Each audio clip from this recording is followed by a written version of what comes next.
पर टैक्स बचाओ अभियान के तहत आज हम बात करने वाले हैं सुकन्या समृद्धि योजना की, जहां पर आपकी बेटी के उज्जवल भविष्य के लिए खास निवेश का विकल्प आपको दिया गया है। वैसे तो ये एक डेट इंस्ट्रूमेंट या फिक्स्ड इनकम निवेश का विकल्प है, लेकिन इसके क्या क्या फ़ायदे हैं और किस तरह से निवेश कर सकते हैं आप, इन तमाम मुद्दों पर, पहलुओं पर आज हम राय रखेंगे। हमारे साथ सुधीर कौशिक, को फाउंडर CEO taxpanel.com भी जुड़ गए हैं। सुधीर जी, एक बार फिर से स्वागत है आपका हमारी इस बेहद खास पेशकश में। और बेहद खास मुद्दे पे आज हम बात करने वाले हैं सुकन्या समृद्धि योजना। इस योजना की मालूमात बहुत ज़्यादा है, लेकिन इसकी जो डिटेलिंग है उसके बारे में बहुत कम लोग जानते हैं। बहुत सारे ऐसे लोग हैं जो शायद बच्चों की पढ़ाई लिखाई के बारे में तो सुधीर जी देखिए हर माता पिता सोचते हैं, ठीक है, लेकिन ख़ास तौर से बेटियों के उज्जवल भविष्य को यहाँ पर ध्यान में रखते हुए सुकन्या समृद्धि योजना का जब लॉन्च हुआ था तो हमने देखा था कि बहुत ज़्यादा उत्साह था। अब उसके बाद क्या हुआ है यहाँ पर, क्योंकि जानकारी का अभाव है, बहुत सारे लोगों में जागरूकता नहीं है इस निवेश विकल्प को लेकर, तो कहीं ना कहीं हमने देखा है कि लोगों के जहन में बहुत सारे सवाल उठ रहे हैं और साथ ही बहुत लोगों ने इसको एक टैक्स बचत विकल्प के तौर पर जो है सोचना भी शुरू कर दिया है। तो ओवरऑल इस मनोस्थिति पे हम काम करेंगे और साथ ही बता दें कि टैक्स बचाओ अभियान में तमाम निवेश के विकल्प जो हम डिस्कस भी कर रहे हैं सारे हमारे पेशकश में, वो पुरानी टैक्स व्यवस्था के तहत जो लोग निवेश कर रहे हैं, जो पैसे लगा रहे हैं, टैक्स बचत की प्लानिंग की है, उन्हीं के लिए ये लागू है, क्योंकि नई टैक्स व्यवस्था में आपके पास बचत के लिहाज से कोई विकल्प नहीं है। सुकन्या समृद्धि योजना बताएं सुधीर जी। ये 2014 में जब हमारी सरकार मोदी सरकार जब ये आई थी एनडीए की, तब एक बेटी बचाओ बेटी पढ़ाओ करके जो अभियान था, उसी कैंपेन का रिजल्ट है ये जो एक स्कीम निकाली गई, ताकि एक ज्यादा अच्छा ब्याज मिल सके और कम जिनको इन्वेस्ट करना है, प्लस क्योंकि इसमें एडिशनल ये तो ब्याज अच्छा है 8.2 आज की डेट में है, जो फिक्स्ड इनकम में है, ये शायद सबसे ऊपर वाले कुछ दो ऑप्शन है, सीनियर सिटीजन होते हैं, एक ये बच्चे की पढ़ाई के लिए या उसकी शादी के लिए है, और इसमें गर्ल चाइल्ड को उन्होंने प्रेफरेंस दिया है। इसमें कहीं पर भी ऐसा नहीं है ऑप्शन कि आप बॉयज के लिए भी कर सकते हो। तो सरकार ने बेटियों के लिए जो योजना बनाई है, ये ध्यान रखना है। दूसरा, दो बेटी से ज्यादा नहीं, अगर बाई चांस आपका दूसरी जो बच्चा हुआ वो ट्विन हो गया, तो 3 बच्चों के लिए इसमें आप 3 अकाउंट अलग अलग खोल सकते हो, उससे ज्यादा बिल्कुल भी नहीं अलाउड है। चाहे वो बाद में और बच्चे अगर किसी के हैं तो 3 मैक्सिमम है, जनरली 2 लोगों के लिए है। लेकिन छूट जो मिलती है वो मिलती है 1,50,000। अगर आपके पास ATC की डिडक्शन लेनी है, जैसा कि अभी आपने बताया कविता, कि ये उनके लिए है जिन्होंने ओल्ड टैक्स रिजिम लिया हुआ है, और बाई चांस उन्होंने पहले नहीं लिया था, आपके एम्प्लॉयर ने नहीं दिया है किसी भी वजह से बाय डिफॉल्ट, तो आप अपनी रिटर्न में क्लेम कर सकते हैं अगर आप कंटिन्यू करना चाहते हैं अपने निवेश को। तो ये बात आप जब रिटर्न फाइल करोगे तब क्लेम कर सकते हो। लेकिन ये बात समझनी है कि मुझे ओल्ड रिजिम में ये फायदा मिलता है। इसके अलावा इसमें एक और जो खूबसूरत बात है कि ये 21 साल के लिए आपको ऑप्शन मिलता है इसमें पैसा रखने के लिए, यानी कि बच्चे के होने से लेकर के उसके 21 साल की उम्र में। लेकिन इसमें इन्वेस्टमेंट करने के लिए जो आपके पास लास्ट मौका है वो बच्चे के 10 साल का है। अगर बच्चा 11 साल का हो गया है तो ये मौका आपके हाथ से चला जाएगा। आप जीवन सुकन्या में इन्वेस्ट करके एक सेफ ऑप्शन नहीं रख सकते हो, तो आपको बच्चे के शुरुआत में ही इसमें पैसा डालना शुरू कर देना चाहिए। ऐसा नहीं है कि ये बहुत मुश्किल चीज है, और हमको सलाह ये देते हैं कि आपकी, क्योंकि आमदनी ज्यादातर लोगों की कहीं ना कहीं महीने में हर तनख्वाह मिलती है या कुछ और व्यापार से भी रेगुलर इनकम होती है, कोई ऐसा तो है नहीं एक ही दिन इनकम होनी है।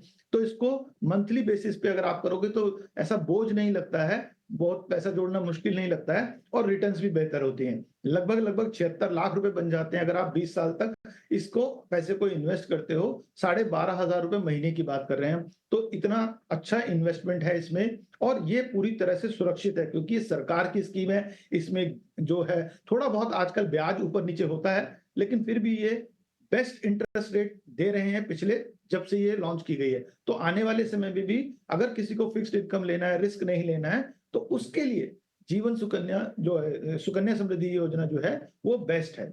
इसमें एक और चीज है कि आप अगर NRI बच्चा है, आपके डॉटर तो ठीक है, लेकिन अगर वो बच्चा ही NRI है, उसके लिए ये योजना नहीं है। ये रेजिडेंट होना जरूरी है इसके लिए। अगर हमारा बच्चा बाहर का है, जब वो यहाँ आएगा तब आप खाता खोल सकते हो, उसके पहले नहीं।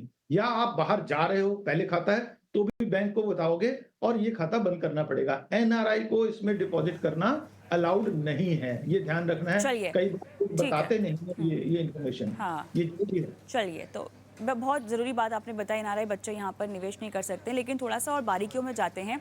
Minimum to maximum investment amount कितना हो सकता है सर? जो ₹250 पहले 1000 था, लेकिन कई लोगों को दिक्कत होती हाँ, थी और छोटे इनकम वाले आना चाहते थे, तो मिनिमम ₹250 है। आपको ₹250 से खाता खुल जाता है और 1.5 लाख ज्यादा से ज्यादा है ये 1.5 लाख से ज्यादा इसमें इन्वेस्ट नहीं होगा एक अकाउंट में। अगर 2 बच्चे हैं तो 5 लाख हो गया, और अगर 3 है, किसी का ट्विन हो गया बाद में, तो उसके पास ये 4.5 लाख रुपए हो जाएगा साल का। तो ये बताइए कि इसमें हमको हर महीना लगाना होता है पैसा, या ऐसा कोई नियम नहीं है? साल में 1.5 लाख ऐसा रुपए कोई डालने नियम हैं, नहीं है, भले ही आपकी आप हर सुविधा महीना के हिसाब डालिए से कि है। हाँ, हाँ, आपकी एक सुविधा साथ भी के डाल हिसाब सकते से। हो आप, एक साथ भी डाल सकते हो, अच्छा, और कभी कम है हाँ, तो कम भी कर सकते हो। ठीक है। अच्छा सर, कहाँ-कहाँ इसके खाते खोले जा सकते हैं? किसके पास जाना होगा? किसी बैंक के पास जाना होगा या बैंक पोस्ट में ऑफिस हमारे जाना 25 होगा? जो ऑथराइज्ड बैंक है, और पोस्ट ऑफिस है सबसे ज्यादा जो हमारा स्प्रेड किया हुआ है। जो पोस्ट ऑफिस तो बैंकों से भी ज्यादा है, और छोटी जो हाँ, निवेश योजनाएं हैं वो पोस्ट ऑफिस में ज्यादा पॉपुलर होती हैं। मेरे ख्याल से जो उनका अकाउंट ओपनिंग वहां ज्यादा है। तो दोनों में हुँ, ही हुँ। ब्याज रेट और अकाउंट सब कुछ सेम है। आपको अपना पर्सनल आईडी जो होता है, जो आईडी जिसे हम आधार कार्ड आजकल सबसे ज्यादा कॉमन है, वो देना पड़ता है। गार्डियन का भी जो भी, या पेरेंट्स का देना पड़ेगा कि भाई मैं इसका गार्डियन हूँ, तो वो अकाउंट खोलने के लिए जरूरी है। और ये अभी ऑनलाइन नहीं खुलता है, हमारी ये शिकायत ही है, क्योंकि ये खाता अभी ऑनलाइन नहीं खुल रहा है। ये खाता आपको ब्रांच में जाके खोलना पड़ता है, और ब्रांच में जाके खोलने के बाद आप उसको ऑनलाइन ट्रांसफर कर सकते हो पैसे को, हर महीने या हर जब भी आपको क्वार्टर पे करना है या आपको साल में एक बार करना है, आप बाद में एक्टिविटी ऑनलाइन कर सकते हो। खाता खोलने के लिए आपको फिजिकल डॉक्यूमेंट भी देने हैं, आपको ब्रांच में भी जाना है। ये अभी एक शर्त इसके साथ लगी हुई है, ये पूरी तरह डिजिटल नहीं हुआ है। क्या-क्या दस्तावेज़ जो हैं वो जमा करने होंगे जब आप खाता खोलने जाते हैं तो? तो ये जैसे मैंने बताया ना, आपकी जो आधार कार्ड है, जिसे हम आईडी कहते हैं, फोटो आपको देनी पड़ेगी, जो जनरली खाता खोलने के लिए चाहिए। एक गार्डियन जिसे हम कहते हैं, लीगल गार्डियन है। सपोज करो मुझे किसी का लीगल गार्डियन बनाया हुआ है, किसी भी वजह से उनके मम्मी पापा नहीं है बच्चे के, या वो डाइवोर्स हो गया, कुछ और है, ऐसे रीजंस होते हैं, और उस गर्ल चाइल्ड का अकाउंट खोलना है, तो उसके लीगल गार्डियन को अधिकार है। नहीं तो पेरेंट्स को अपनी आईडी देनी पड़ती है, और इसके अलावा फोटो है जो बच्चे की है। इसके अलावा कुछ और ज्यादा कुछ खास नहीं है, और ये खाता खुलने में भी कोई समय नहीं लगता है। जैसे नॉर्मल बैंक अकाउंट होता है वैसे ही खुलता है, जैसे एफडी अकाउंट खोलते हैं। सिर्फ ये है कि इसकी मार्किंग और इसकी टैक्स डिडक्शन अलग है। जैसे आपको एफडी का इंटरेस्ट टैक्सेबल होता है, इसका इंटरेस्ट टैक्स फ्री है। तो अगर आप बच्चों के लिए पैसा जोड़ रहे हो एफडी में, तो बेहतर है यहाँ जोड़ लें, क्योंकि वहां का इंटरेस्ट टैक्सेबल भी है और उसका रेट भी कम है। यहाँ पर जो उसका इंटरेस्ट है वो टैक्स फ्री भी है और ब्याज भी ज्यादा है, काफी फर्क पड़ता है। पर जो आप खाता खोलेंगे, तो बेटी तो अभी छोटी है, तो आप गार्जियन होने के तौर पर खाता खोलेंगे। उसके बाद 18 साल के होने के बाद क्या खाता बेटी के नाम पर हो जाएगा? क्या वो निर्णय ले पाएगी कब पैसे निकालने हैं, क्या करना है उन पैसों का? ज़रा ये पेचीदगियाँ समझाइए।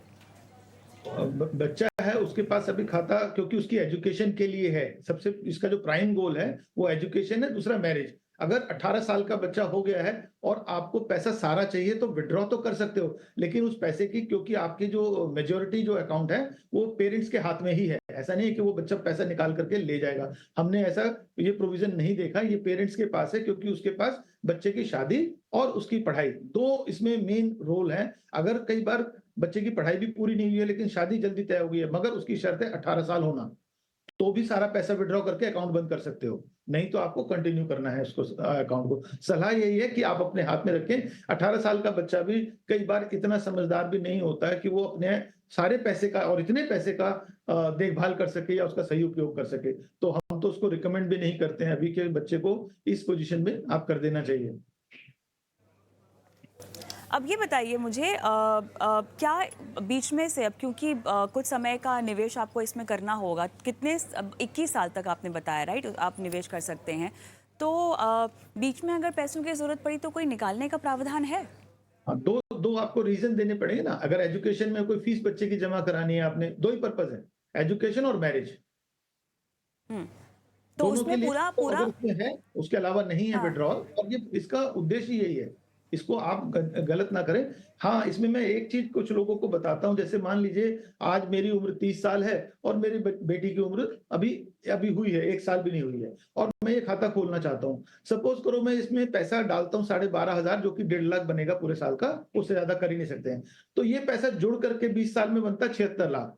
लेकिन अगर मैं 20 साल के लिए हूं ही नहीं, मेरे को 2 साल बाद ही कुछ हो गया, एक्सीडेंट हो गया और मैं नहीं हूं, तो मेरे बच्चे की पढ़ाई अधूरी रह जाती है। ये सेफ तो है, लेकिन ये रिस्क कि मैं उसको पैसा हर साल जमा करूंगा, ये रिस्क तो बचा हुआ है। इसके लिए हम थोड़ा सा कहीं ना कहीं लोगों को इंश्योरेंस या यूलिप के थ्रू ज्यादा अच्छा है कि अगर आप कुछ पैसा वहां पर जरूर लगाएं, सारा ना लगाएं, तो क्योंकि इतना लंबा टेन्योर है, इसमें इक्विटी बहुत अच्छी रिटर्न भी देती है और सेफ भी रहती है। तो जो थोड़ा सा रिस्क लेने की, हाँ, जिसको रिस्क बिल्कुल नहीं लेना कि यार मेरे को कुछ हो जाए तो कोई बात नहीं, पर मेरा पैसे को कुछ नहीं होना चाहिए, उनके लिए तो सुकन्या सबसे अच्छा है। नहीं तो यूलिप इसको थोड़ा ज्यादा अच्छे से सपोर्ट करती है, जो हमारी एज ए प्रोफेशनल मेरी राय है, क्योंकि आपका उसमें इंश्योरेंस है। अगर मुझे ही कुछ हो जाएगा तो मैं अपने बच्चे के लिए पैसा कैसे जोड़ूंगा? और जब मुझे 8% की जगह 12% रिटर्न मिल सकती है इक्विटी से, या 15-18% मिल सकती है, ये पैसा 1.25 करोड़ के आसपास पहुंच जाता है, जो भी 75-76 लाख है, अगर ये 12% मिलता है। और अगर ये 18 होता है तो ये और ज्यादा हो जाता है। तो इतना इतना फर्क है कि हम अपने बच्चे के लिए, अब इसको सारा ना करो, आप आधा आधा कर लो। मान लो आपको सारा रिस्क लेने में डर लगता है, तो मेरी सलाह ये है, क्योंकि एटीसी में भी कई बार हमारे पास और ऑप्शन भी होती हैं जहां हमने ऑलरेडी इन्वेस्ट किया होता है, जैसे प्रोविडेंट फंड है, या मेरे बच्चे की ट्यूशन फी अभी स्कूल की जा रही है, तो उसमें जीवन सुकन्या ओवरऑल तो 1,50,000 है ना, तो उसका कॉम्बिनेशन देखना चाहिए कि मुझे कितना इसमें डालना है। पूरा का पूरा 1.5 लाख करने की कोशिश तब करें जब हमारे पास खूब पैसा है, बाकी जगह भी लगा हुआ है, और अब हमें टैक्स फ्री रिटर्न चाहिए। ये ध्यान रखना है, क्योंकि ओवरऑल पैसे को देखना है हमने। योजना का नाम या उसका जो उद्देश्य है वो अपनी जगह है, लेकिन अगर मेरे पास थोड़ी सी रिस्क लेने की ताकत है या हिम्मत है या सोच है, या मुझे किसी ने समझा दिया है, मैं समझ, क्योंकि रिस्क देखो, नहीं लेना भी एक रिस्क है। आपने जीरो हम्म। रिस्क लिया मान लो, तो आपका पैसा बढ़ेगा नहीं, और वो इन्फ्लेशन के हिसाब से 8-10% की अगर इन्फ्लेशन ही हुई, तो एक्चुअली आपका पैसा कुछ बढ़ा नहीं। जो आपने सेक्रीफाइस किया अपने बच्चे के लिए या उसकी पढ़ाई के लिए, हो सकता है 20 साल बाद वो पढ़ाई उतनी महंगी हो जाए जो आपने अंदाजा ना लगाया हो, क्योंकि इन्फ्लेशन का अंदाजा लगाना आम आदमी के ख्याल में नहीं होता है। तो हम इसलिए कहते हैं इन्फ्लेशन से ज्यादा रिटर्न आती है इक्विटी में, और यूलिप जो है इसको बड़े अच्छे से कवर करती है उसमें, क्योंकि वो आप पेरेंट्स को इंश्योरेंस भी देती है। मिनिमम 10 टाइम्स तो लेना ही चाहिए, नहीं तो आपका वैसे ही नुकसान हो जाएगा। और थोड़ी सी उसकी लिमिट भी 2.5 लाख हो गई है, उसमें भी आप ज्यादा नहीं कर सकते हो, उसके ऊपर भी टैक्स लगता है। तो सुकन्या के साथ आप कंपेयर करें या अपने कंसल्टेंट से बात करें, कितना हिस्सा मुझे सुकन्या में डालना है और कितना हिस्सा मुझे यूलिप में डालना है। इससे आपकी बच्चे की पढ़ाई और शादी दोनों ज्यादा अच्छी होगी। और उसके बाद तीसरी ऑप्शन है जो टैक्स फ्री गोल्ड बॉन्ड्स है। हम बच्चों के लिए तीसरी ऑप्शन वही बताते हैं, हर क्वार्टर पे गोल्ड बॉन्ड्स निकलते हैं और 8 साल के बाद वो मैच्योर होते हैं, उन पे कोई टैक्स नहीं है। तो इन तीनों विकल्पों को बच्चों के लिए ज्यादा अच्छा मानता हूं मैं, और मैं चाहता हूं कि इसका कुछ कॉम्बिनेशन बनाए अपनी इनकम और अपने गोल के हिसाब से। अगर गोल बहुत ही पास है तो फिर गोल्ड बॉन्ड कई बार लिक्विड नहीं है, तो इसलिए उसमें ना जाएं, क्योंकि वहां पर आपको 8 साल इंतजार करना पड़ता है और उसकी लिक्विडिटी भी आसान नहीं है। लेकिन उसको जो रिटर्न है गोल्ड की 2.5% उसके ऊपर मिलता है, इसलिए हम रिकमेंड करते हैं। हमारा बिल्कुल। उद्देश्य है कि लोगों को टैक्स ना देना पड़े। हाँ, इस सुकन्या को आप एफडी से बेटर समझ लो अपने बच्चों के लिए, जो नॉर्मल एब्सोल्युटली, एफडी है। बिल्कुल। और ऐसे गोल्ड बेस्ड निवेश के विकल्प और भी आए तो बेहतर होगा। और साथ में एक बहुत बड़ा फ़ायदा जो कि टैक्स बचत का होता है, तो उसमें आपका टैक्स भी बच जाता है, और साथ ही जिस लक्ष्य के लिए ये निवेश का विकल्प है, बेटी की पढ़ाई और शादी के लिए, वो पैसे भी आपको जो है जोड़ने में सहायता मिलती है। बहुत बहुत धन्यवाद सुधीर जी, आपने समय निकाला और इस खास पेशकश में शिरकत की। तो टैक्स बचाओ अभियान में हमने बात की सुकन्या समृद्धि योजना की, लेकिन अगर आप भी अपनी नन्ही परी के लिए कोई फाइनेंशियल प्लान हमसे चाहते हैं, तो अपने सवाल आप हमें व्हाट्सएप कर सकते हैं। सोशल मीडिया के तमाम प्लेटफॉर्म्स पर हम लाइव होते हैं, तो वहाँ पर भी सवाल कमेंट बॉक्स में छोड़िए, ताकि आपके सवालों को लाइव दर्शकों के सामने और एक्सपर्ट्स के सामने हम रखें और आपको सलाह भी दिलवाएं। रुकेंगे एक ब्रेक के लिए, ब्रेक के उस पार दर्शकों के सवाल शो में शामिल करेंगे, हमारे एक्सपर्ट्स जुड़ेंगे जो आप करेंगे आपकी लाइफ फाइनेंशियल प्लानिंग। ब्रेक के बाद